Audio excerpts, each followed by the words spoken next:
جزای کلان دادن یعنی که یک عمره دیگرش از 23 سال. دادستان منطقه کولاب جزئیات جذاب به شخصانی را گفت که در سوی قصد به جان رئیس دفتر حزب خلق دموکراتی در این شهر گناهکار دانسته شدند.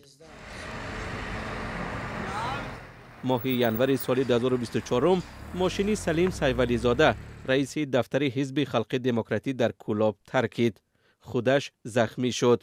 مقامات آن را عملی تروریستی نامیدند. نمودهای بجاوگری جنایتی کشیدن به کدام دادستانی 9 نفر را به دست داشتن در عمل تروریستی متهم کرده بود.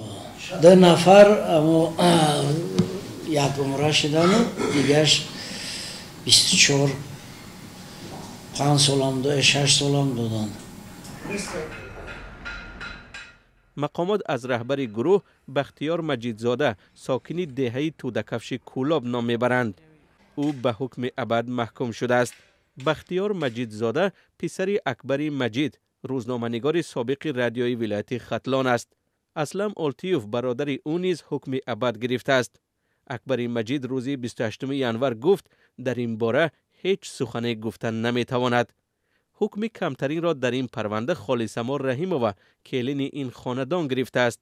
او را به تهیه پرچم داعش و خبر ندادن از جنایت گناهکار کردند.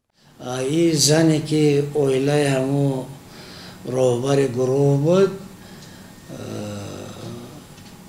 5 سالش آزادی محروم دادن و به سبب کودکی خرد داشت برای همون محرومی آزادی موقتا برای فرزندش کلان شدن موقوف گذاشتند.